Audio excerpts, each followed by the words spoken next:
Dr. Sarah Chin pushed her wire-rimmed glasses up her nose as she stared at the bank of monitors displaying vital signs from the simulation chamber. The fluorescent lights hummed overhead in the sterile military research facility, casting an eerie glow across the rows of computers and monitoring equipment that lined the walls of the observation deck. Something was wrong with the readings, terribly wrong. The subjects in the emergency response simulation were showing physiological changes that shouldn't be possible in what was supposed to be a controlled training exercise. Heart rates were spiking beyond human limits, brain activity was displaying patterns she'd never seen before, and most disturbing of all, several subjects had stopped responding to verbal commands entirely.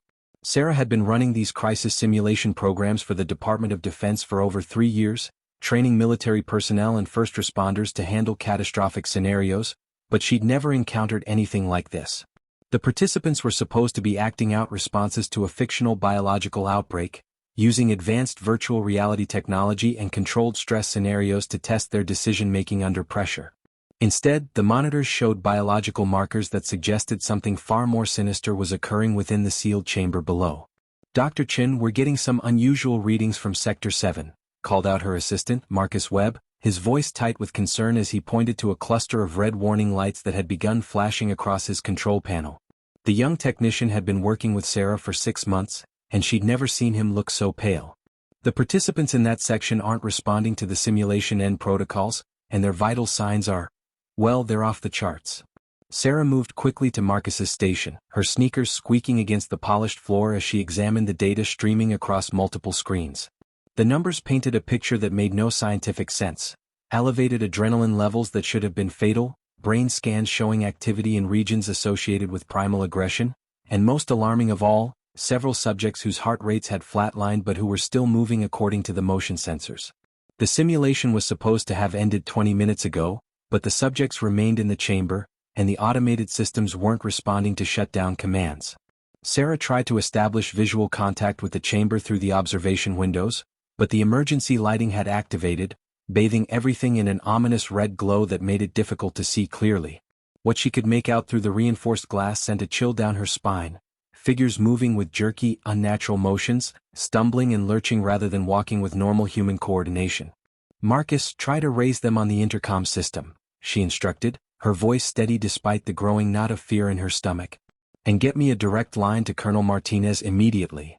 The intercom crackled to life, but instead of responses from the simulation participants, they heard something that made both researchers step back from their controls.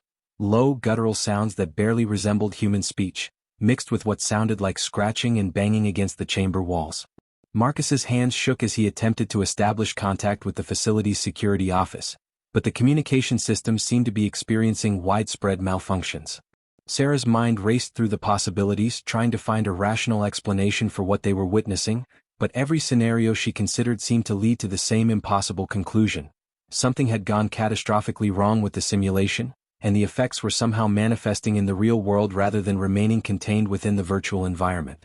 Suddenly, the lights in the observation deck flickered and went out completely, plunging them into darkness except for the glow of the emergency monitors. In that moment of blindness, they heard a sound that would haunt Sarah for the rest of her life, the unmistakable crash of reinforced glass breaking, followed by the wailing of multiple alarms throughout the facility. Emergency lighting kicked in, casting everything in that same red glow they'd seen in the chamber, and Sarah realized with growing horror that the sounds of destruction were getting closer. Whatever had happened to the simulation subjects was spreading beyond the containment area, and she and Marcus were no longer safe in their supposedly secure observation post. "We need to get out of here," Sarah whispered, grabbing her research files and backup drives with trembling hands. "Whatever's happening down there, it's not part of any simulation we designed." Marcus nodded, his face ghostly pale in the emergency lighting, and together they moved toward the exit, not knowing that their actions in the next few minutes would determine not just their own survival, but potentially the fate of everyone in the facility and beyond. The crisis simulation had become a real crisis, and the defenders of humanity would need to stand tall against a threat that defied all logical explanation. A threat that was spreading through the corridors of the research facility like a virus, turning their controlled environment into a battleground where the stakes were nothing less than human survival itself. Commander Jake Morrison's radio crackled with urgent reports as he stood in the command center of Fort Blackwood, 5 miles from the compromised research facility. The veteran soldier had seen combat in 3 different theaters of war, but nothing had prepared him for the impossible situation unfolding before him. His communications officer, Lieutenant Sarah Kim, was fielding calls from multiple emergency services simultaneously, her voice growing more strained with each incoming report. "Sir, we have confirmed breaches at the research facility perimeter, and local law enforcement is reporting unusual incidents in the surrounding towns of Millbrook and Cedar Falls," she announced, her fingers dancing across multiple keyboards as she tried to coordinate responses across a dozen different agencies. Jake studied the tactical display screen showing the area around the facility, noting the expanding red zones that indicated confirmed incidents involving what survivors were describing as infected individuals who displayed violent and erratic behavior. The first refugee convoy arrived at the fort's gates just as the sun was setting, casting long shadows across the fortified compound. Jake personally supervised the intake process, interviewing survivors to piece together what had happened in the initial hours after the facility breach. Maria Santos, a school teacher from Millbrook, clutched her young son close as she described the chaos that had erupted in her town. "They came out of nowhere," she whispered, her voice trembling with shock and exhaustion. "People from the research facility, but they weren't people anymore. They moved wrong, made horrible sounds, and when they grabbed someone..." She couldn't finish the sentence, but Jake understood. The pattern was becoming clear from multiple witness accounts. The infected individuals were spreading whatever had happened to them through direct contact, and their behavior was becoming increasingly aggressive and coordinated. Dr. Sarah Chen's voice broke through the radio static as she and Marcus reached the outer perimeter of the facility. "Commander Morrison, this is Dr. Chen. We've escaped the primary research building, but the situation is far worse than we initially realized. The infection isn't just affecting the simulation subjects, it's spreading to anyone who comes into direct contact with them." Jake ordered his best communications specialist to establish a secure channel with the doctor while simultaneously coordinating evacuation efforts for the remaining population centers within a 20-mile radius. The military protocols he'd trained for didn't quite apply to this unprecedented situation, but his experience told him that containing the spread was their first priority, even if they didn't yet understand what they were dealing with. As night fell, Jake's forces established defensive positions around key evacuation routes while his reconnaissance teams reported increasingly disturbing intelligence. The infected weren't just wandering aimlessly, they were gathering in groups and seemed to be drawn toward areas with high concentrations of uninfected people. Traditional crowd control methods were proving ineffective, as the infected showed no response to warning shots or verbal commands. Even more troubling, standard firearms seemed to have limited stopping power against them, requiring multiple hits to neutralize a single infected individual. Jake realized they would need to completely reimagine their tactical approach if they were going to protect the survivors streaming toward the fort. The breakthrough came when Sergeant Rodriguez, a demolitions expert with extensive urban combat experience, discovered that the infected were vulnerable to certain types of trauma that disrupted their motor functions. "Sir, they're not invincible," Rodriguez reported over the radio from his position at a checkpoint outside Cedar Falls. "But they don't go down the same way normal people do. It's like they don't feel pain or fear, but you can still stop them if you know what you're doing." This information spread quickly through Jake's command structure, and within hours his teams were developing new protocols for dealing with the infected while maintaining the safety of uninfected survivors. By dawn, Fort Blackwood had become a fortress sheltering over 300 survivors, with more arriving hourly. Jake stood on the command tower watching the sunrise paint the sky in shades of orange and pink, a stark contrast to the dark reality of their situation. His tactical officers were already planning the next phase of operations, establishing secure supply lines, fortifying additional safe zones, and most importantly, mounting a rescue operation to retrieve Dr. Chen and any other survivors who might still be trapped near the research facility. The commander knew that the next 24 hours would determine whether they could contain this crisis or whether it would spread beyond their ability to control it. As he watched smoke rising from the direction of the abandoned towns, Jake Morrison steeled himself for the battles ahead, knowing that humanity's survival might depend on the decisions he made in the coming hours. The infection was spreading, but so was their understanding of how to fight it, and Jake was determined to ensure that the defenders of humanity would stand tall against whatever this crisis would throw at them next. The abandoned Jefferson High School had become an unlikely fortress in the 3 days since the outbreak began spreading beyond the research facility. Elena Vasquez, a former Army medic turned high school nurse, had helped transform the brick building into a secure refuge for nearly 200 survivors who had fled the chaos in the surrounding towns.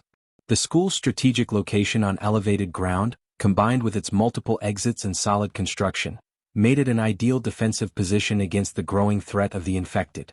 Elena moved through the converted classrooms that now served as sleeping quarters, medical stations and supply storage areas, checking on the diverse group of survivors who had found safety within the school's walls. Teachers, students, parents, shopkeepers, and even a few off-duty police officers had all contributed their skills to creating a functioning community in the midst of an impossible crisis. Marcus Webb, the young technician who had escaped the research facility with Dr. Chin, was proving invaluable in maintaining the school's communication systems and security cameras. He had managed to establish contact with other survivor groups throughout the region, creating a network of information sharing that helped everyone stay informed about the movement of infected groups and the location of safe resources. "Elena, I'm picking up radio chatter from Commander Morrison's forces," Marcus announced from his makeshift command center in the school's main office. "They're planning to establish a supply corridor between Fort Blackwood and our location, but they need to know our current defensive capabilities and supply status." Elena nodded, mentally cataloging their resources while watching the perimeter through the reinforced windows that the survivors had barricaded with desks and filing cabinets. The first major test of their defenses came just after midnight on the fourth day, when motion sensors that Marcus had rigged around the school's perimeter began detecting movement. Through the security cameras, they could see approximately 50 infected individuals emerging from the tree line that bordered the school's athletic fields. Unlike the chaotic, individual attacks they had witnessed in the early days of the outbreak, these infected were moving with an unsettling coordination, approaching the building from multiple directions simultaneously. Elena activated the emergency protocols they had established, waking the other survivors and directing them to their assigned defensive positions throughout the school. Tom Bradley, a local police officer who had become their unofficial security chief, coordinated the response from the second-floor windows while Elena prepared the medical station for potential casualties. The infected began their assault by testing the barricaded entrances, pressing against the reinforced doors and windows with persistent, methodical pressure. What disturbed Elena most was the absence of the wild, frenzied behavior they had expected. Instead, the infected seemed to be probing for weaknesses in their defenses with an intelligence that suggested they retained some capacity for problem-solving. When the infected discovered that the main entrances were too well fortified, they began attempting to access the building through maintenance areas and emergency exits that the survivors had considered secondary priorities. This forced Elena and her team to rapidly redeploy their limited defensive resources while maintaining coverage of all potential entry points. The breakthrough came when Dr. Sarah Chen's voice crackled through the radio system just as the infected were beginning to breach the gymnasium's emergency exit. "This is Dr. Chen approaching your location from the northeast with critical information about the infected's behavior patterns," her transmission announced. Elena could see through the security cameras that Dr. Chen was indeed approaching the school, but she was being pursued by a group of infected that had broken off from the main assault. The decision to open the reinforced loading dock doors to allow Dr. Chen entry was risky, but her expertise could be crucial for their long-term survival. Tom Bradley and 3 other survivors created a corridor of covering fire that allowed Dr. Chen to reach safety while minimizing the risk of infected individuals entering the building. Once inside, Dr. Chen immediately began sharing her observations about the infected's evolving behavior patterns. "They're not just mindless creatures," she explained to the gathered survivors in the school's library, which had become their central meeting area. "They're learning, adapting, and most importantly, they're beginning to coordinate their actions in ways that suggest some form of collective intelligence." This revelation changed everything about how the survivors viewed their situation. They weren't just dealing with individual infected people, they were facing an adaptive threat that was becoming more sophisticated with each passing day. Dr. Chen's research data, combined with the practical experience the school survivors had gained through their defensive efforts, began to reveal patterns that could be exploited to improve their chances of survival. As dawn broke over Jefferson High School, Elena stood in the principal's office looking out over the athletic fields where the infected had withdrawn at sunrise. The immediate threat had passed, but the night's events had proven that their safe haven was not as secure as they had hoped. More importantly, Dr. Chen's arrival had brought both crucial intelligence and a stark reminder that they were not fighting a conventional enemy. The infected were evolving, and if the defenders of humanity were going to stand tall against this rising crisis, they would need to evolve their strategies as well. The school had survived its first major siege, but Elena knew that the real test was yet to come as they prepared for the challenges that lay ahead in their fight for survival. Dr. Sarah Chin stood in the makeshift war room at Jefferson High School, studying the detailed blueprints of the research facility that Marcus had managed to recover from the backup servers. The fluorescent lights hummed overhead as she traced her finger along the corridors that led to the secured laboratory where the original biotechnology experiments had been conducted. Elena Vasquez and Tom Bradley flanked her at the table, their faces grim as they contemplated the dangerous mission that Dr. Chen was proposing. "The answers we need are locked in the Level 4 biosafety lab," Dr. Chen explained, pointing to a section of the facility that was buried 3 floors underground. "If we can retrieve the research data and remaining samples, we might be able to understand not just how this infection spreads, but more importantly, how to stop it or even reverse its effects." Commander Jake Morrison's voice crackled through the radio as he coordinated the mission from Fort Blackwood. His reconnaissance teams had been monitoring the research facility for the past 2 days, mapping the movements of the infected groups that had made the complex their primary nesting ground. "Dr. Chen, we're reading approximately 300 infected individuals within the facility perimeter," Morrison reported, his tone reflecting the gravity of the situation. "They're not randomly distributed, they're concentrated in the areas closest to the original outbreak point, almost like they're guarding something." This information aligned with Dr. Chen's hypothesis that the infected retained some instinctual connection to their point of origin, which could work in their favor if they could find an alternate route to the underground laboratories. The mission team consisted of 8 volunteers from the various survivor groups, each bringing specialized skills essential for the operation's success. Marcus Webb would handle the electronic security systems and data recovery, while Elena Vasquez would serve as the team's medical officer and biochemical safety expert. Tom Bradley led the tactical component alongside 2 of Morrison's most experienced soldiers, Sergeant Rodriguez and Corporal Amy Chin, no relation to the doctor but equally determined to complete the mission. Dr. Chin herself would guide the team through the facility's complex layout and identify the critical research materials they needed to recover. The final team member was David Kim, a structural engineer who had been working at a nearby construction site when the outbreak began, and whose expertise would be crucial for navigating the facility's damaged sections. The infiltration began in the pre-dawn hours when the infected typically showed reduced activity levels. Using underground utility tunnels that connected to the research facility's basement levels, the team bypassed the main concentration of infected individuals and emerged directly into the facility's lower levels. The emergency lighting cast eerie shadows as they moved through corridors that Dr. Chen had walked daily for 3 years, now transformed into something resembling a nightmare landscape. Broken glass, overturned equipment, and strange biological residues covered surfaces throughout the facility, while the air carried an unsettling chemical odor that made everyone grateful for their protective equipment. As they descended deeper into the facility, the team encountered evidence that the infection had fundamentally altered the building's environment. The walls in certain sections were covered with an organic film that seemed to pulse with its own rhythm, and the temperature was significantly higher than it should have been according to the facility's environmental controls.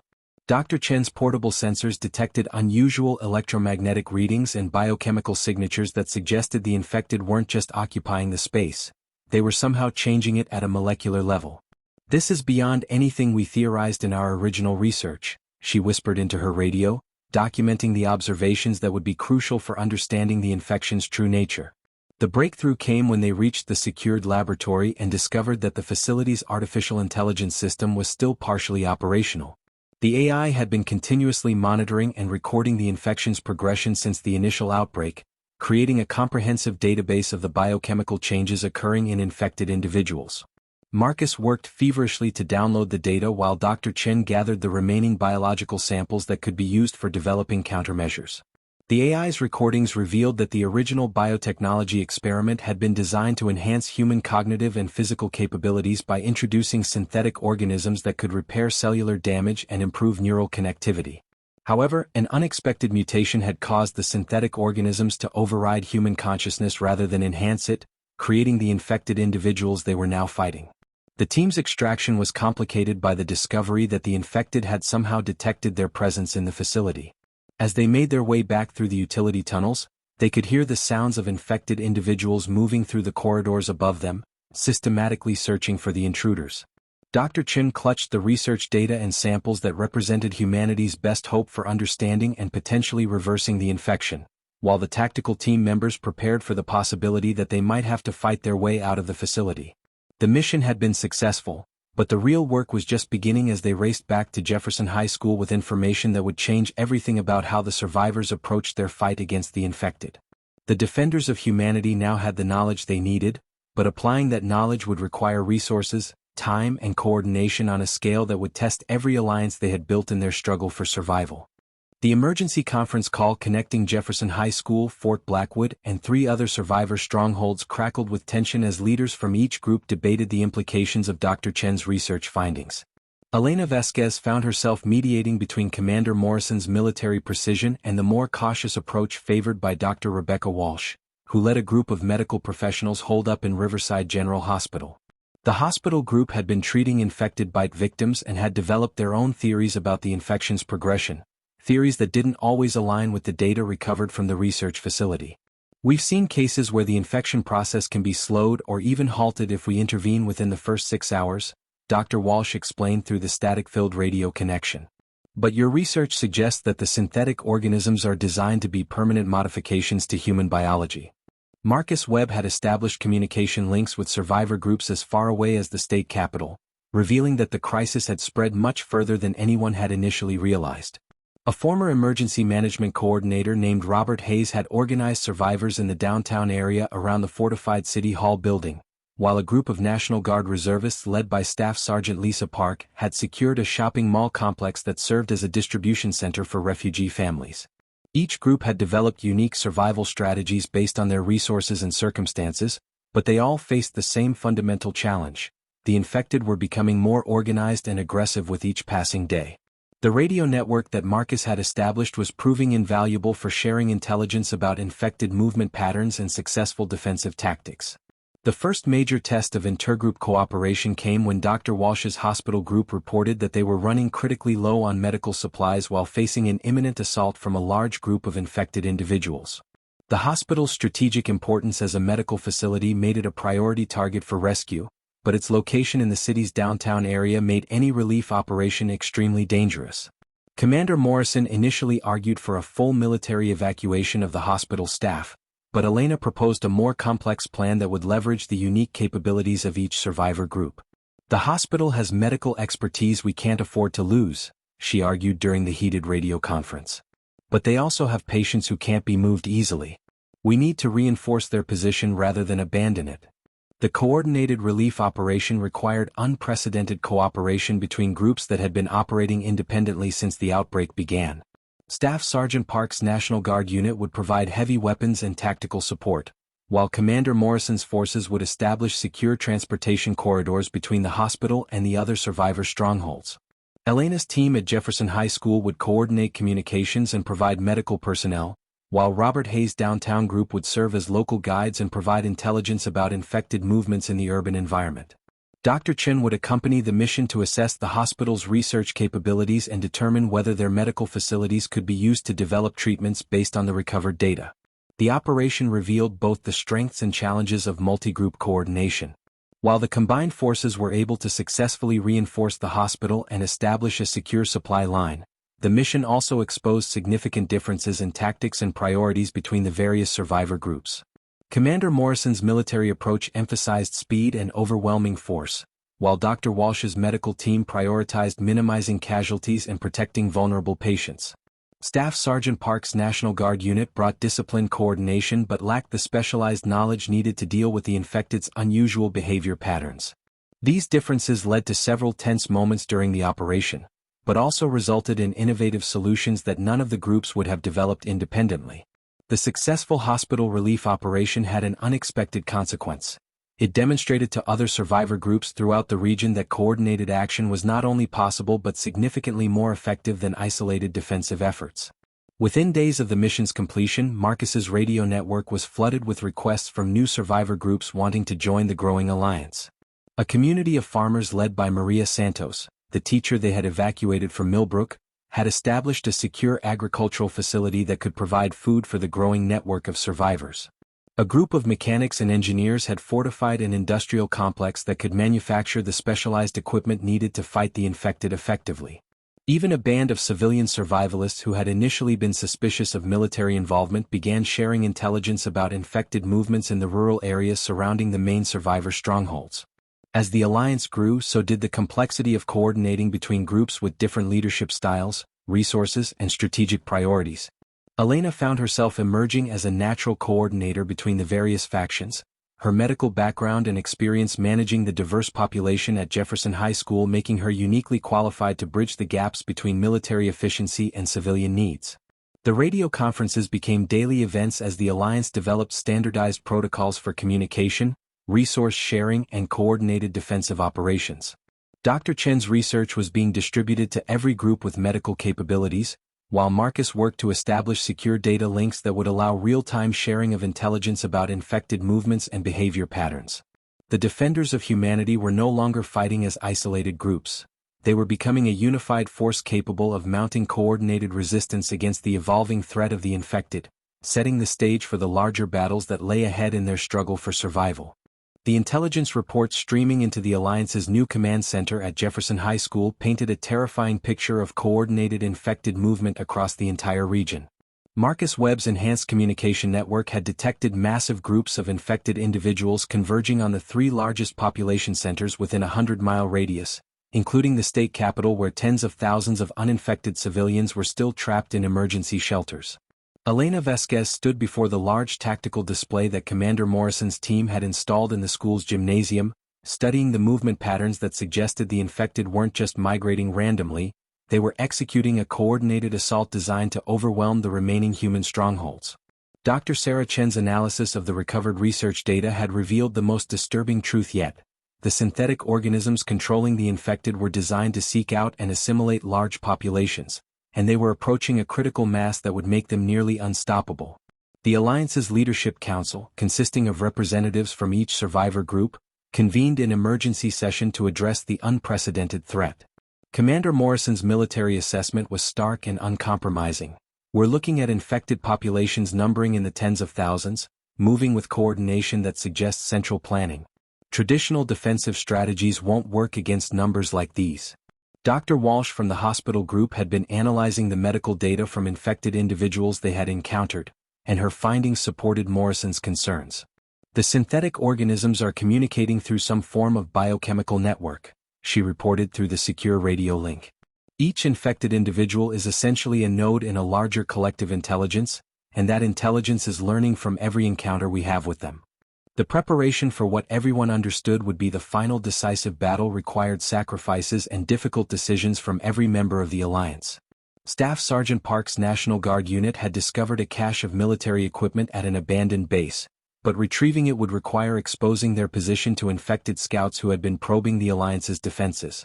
Robert Hayes' downtown group volunteered for the dangerous mission, knowing that their intimate knowledge of the urban environment made them the most likely to succeed, but also understanding that many of them might not return. Maria Santos' agricultural community began the heartbreaking process of destroying their crops and livestock to prevent the infected from accessing resources that could sustain them during a prolonged siege. Dr. Chen's research had identified a potential weakness in the infected's collective intelligence network. The synthetic organisms required specific electromagnetic frequencies to maintain communication between infected individuals. Working with the engineers from the industrial complex, she began developing a device that could disrupt these frequencies and temporarily break the coordination that made the infected so dangerous. The device required components that were scattered across multiple locations, necessitating coordinated raids that would expose the Alliance's forces to significant risk. Elena coordinated these missions from the command center, her medical expertise proving invaluable in assessing the risks and benefits of each operation while maintaining the morale of volunteers who understood they were undertaking potentially suicidal missions. The emotional toll of the preparations was as challenging as the tactical requirements. Families within the Alliance faced the possibility of permanent separation as mission assignments were distributed based on skills rather than personal relationships. Tom Bradley, who had become Elena's closest advisor on security matters, volunteered to lead the most dangerous reconnaissance mission despite having a young daughter among the survivors at Jefferson High School. "She needs a world to grow up in," he explained when Elena tried to talk him out of the assignment. "If we don't stop this now, there won't be any safe places left for any of our children." Similar scenes played out across all the survivor groups as people made personal sacrifices for the greater good of humanity's survival. The Alliance's preparation efforts were complicated by the discovery that some infected individuals retained fragments of their original personalities and memories. Dr. Walsh reported cases of infected people who seemed to recognize family members and showed signs of internal conflict between their human consciousness and the synthetic organism's control. This revelation forced the Alliance to confront the possibility that some of the infected might be saved if they could disrupt the synthetic organism's influence. Elena found herself advocating for research into potential treatments even as the Alliance prepared for what might be a war of extermination. "We can't lose our humanity in the process of defending it," she argued during a particularly heated strategy session. "If there's a chance to save even some of the infected, we have to try." As the final preparations neared completion, the Alliance had transformed from a collection of desperate survivor groups into a coordinated military and scientific operation capable of mounting humanity's last stand against the infected threat. The electromagnetic disruption devices were distributed to key positions throughout the region, while strike teams prepared to target the infected's primary concentration points. Medical facilities were established to treat both combat casualties and potentially recovered infected individuals, while communication networks were hardened to maintain coordination during the chaos of battle. Elena stood in the command center as the sun set on what might be humanity's last day of preparation, knowing that the defenders of humanity would soon face their greatest test in a battle that would determine the future of human civilization itself. The pre-dawn darkness was shattered by the coordinated activation of electromagnetic pulse devices across 7 strategic locations as the Alliance launched humanity's most desperate gambit against the converging infected hordes. Elena Vasquez stood in the mobile command center that Marcus Webb had established on the roof of Jefferson High School, watching through night vision equipment as the first wave of Dr. Chen's disruption technology took effect on the massive infected congregation in the valley below. The results were immediately visible. Thousands of infected individuals suddenly stopped their coordinated advance and began moving in confused, disorganized patterns as their collective intelligence network was severed. Commander Morrison's voice crackled through the radio from his position at Fort Blackwood. "Disruption devices are functioning as designed. All strike teams, initiate Phase 1 operations now." The battle unfolded simultaneously across multiple fronts as Alliance forces implemented the complex strategy they had developed during weeks of preparation. Staff Sergeant Park's National Guard unit led a mechanized assault on the primary infected concentration near the state capitol, using the confusion created by the electromagnetic disruption to establish a secure perimeter around the civilian evacuation zones.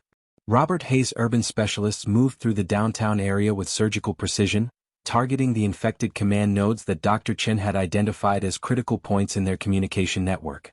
Each successful strike further degraded the infected's ability to coordinate their responses, but the Alliance forces knew that the disruption effect would only last for a limited time before the synthetic organisms adapted to the new conditions. Dr. Walsh's medical teams had positioned themselves at strategic points throughout the battle zone, ready to treat both combat casualties and infected individuals who showed signs of recovering their human consciousness when separated from the collective network. The first recoveries were heartbreaking and miraculous in equal measure. Infected people who had been lost for weeks suddenly recognizing family members and begging for help as they fought against the synthetic organisms still active in their systems. Elena coordinated the medical response while maintaining communication with all combat teams, her training as both a medic and crisis coordinator proving essential as she juggled multiple life-or-death situations simultaneously. "We have 17 confirmed recoveries at the downtown medical station," Dr. Walsh reported, her voice mixing exhaustion with hope. "The electromagnetic disruption is definitely breaking the organism's control, but we need to maintain the signal strength to prevent reinfection." The infected forces began adapting to the electromagnetic interference faster than Dr. Chen's projections had indicated, forcing the Alliance to accelerate their timeline and take greater risks to achieve their objectives. Tom Bradley's reconnaissance team reported that infected groups outside the disruption zones were moving to reinforce their compromised positions, creating a narrowing window of opportunity for the Alliance's success. Marcus Webb worked frantically to boost the power of the disruption devices while coordinating drone surveillance that provided real-time intelligence to the combat teams. The technological battle was as intense as the physical confrontation, with Marcus racing to stay ahead of the synthetic organism's attempts to find alternative communication frequencies. The turning point came when Dr. Chen's team succeeded in reaching the primary infected nexus, a grotesque biological structure that had grown around the original research facility and served as the central hub for the collective intelligence network. The structure pulsed with an alien rhythm and was defended by infected individuals who displayed coordination and tactical awareness far beyond anything the Alliance had encountered before. Elena watched through the drone feeds as Dr. Chen and her assault team fought their way into the heart of the nexus, carrying the prototype disruption device that could potentially sever the synthetic organism's control permanently. The images transmitted back to the command center showed corridors lined with organic technology that defied human understanding, while infected defenders used sophisticated tactics that suggested the collective intelligence was concentrating its resources to protect its core systems. As Dr. Chen's team penetrated deeper into the Nexus, Alliance forces across all battle zones reported that infected resistance was becoming increasingly desperate and disorganized.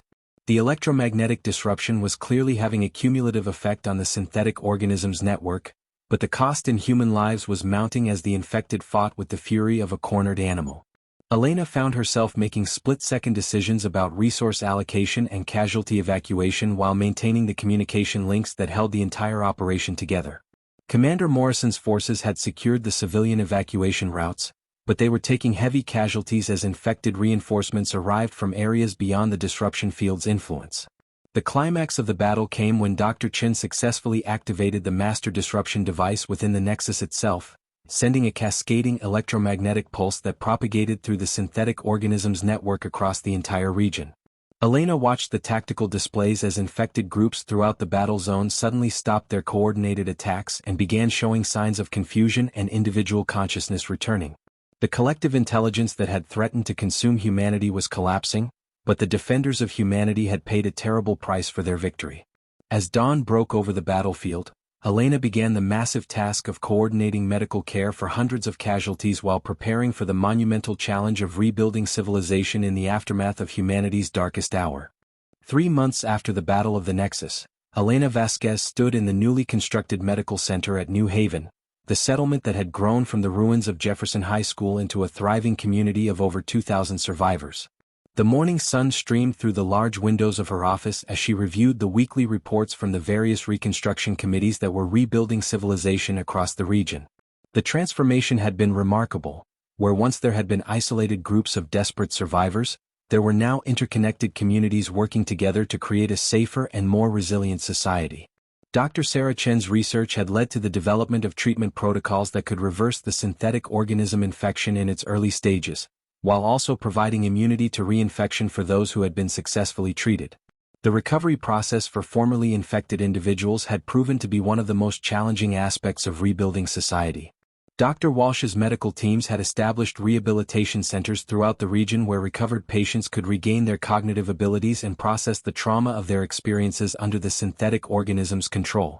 Many recovered individuals retained fragmented memories of their time as infected, creating complex psychological challenges that required innovative therapeutic approaches. Elena had worked closely with Dr. Walsh to develop support programs that paired recovered patients with survivors who had never been infected, creating bonds of understanding and mutual aid that helped both groups heal from their experiences during the crisis. Commander Morrison had transitioned from military leadership to serving as the coordinator of the Regional Security Council, overseeing the establishment of early warning systems and rapid response protocols designed to prevent future outbreaks. The Alliance's communication network, originally built by Marcus Webb for wartime coordination, had evolved into a sophisticated information sharing system that connected communities across 3 states. Marcus himself had become the director of the Technology Recovery Initiative, leading teams that scavenged useful equipment from abandoned areas while also developing new technologies specifically designed to detect and counter biological threats similar to the synthetic organisms. The agricultural communities led by Maria Santos had become the foundation of the region's food security, implementing sustainable farming practices that could support the growing population while maintaining the defensive capabilities necessary for long-term survival. The industrial facilities that had been fortified during the crisis were now producing everything from medical equipment to construction materials, while the educational programs established at New Haven ensured that the hard-won knowledge about fighting the infected would be preserved for future generations. Elena had instituted mandatory training programs where every citizen learned basic medical skills, emergency response procedures, and the scientific principles behind the synthetic organism infection.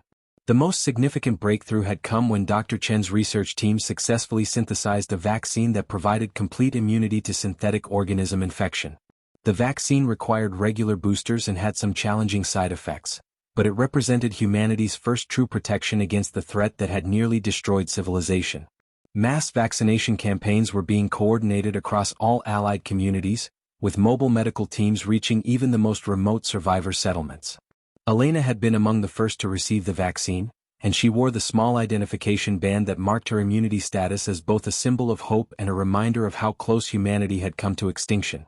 The psychological impact of the crisis had led to fundamental changes in how the rebuilt communities approached governance and social organization.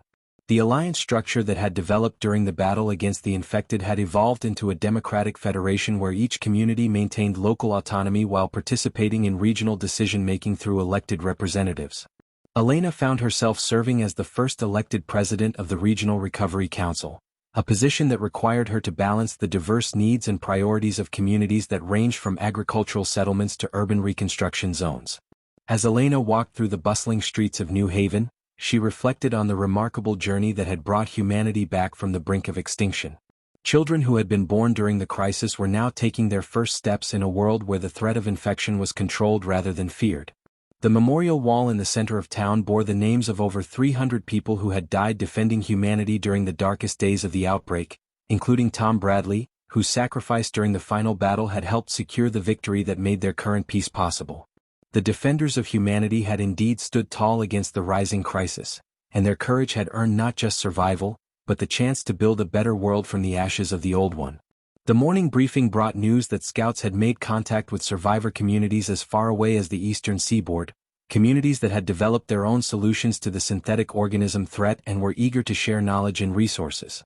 Elena smiled as she considered the growing network of human settlements that were slowly reconnecting across the continent, each one a testament to the resilience and determination that had carried humanity through its greatest trial. The crisis had ended, but the work of rebuilding and protecting civilization would continue for generations, ensuring that the defenders of humanity would always stand ready to face whatever challenges the future might bring.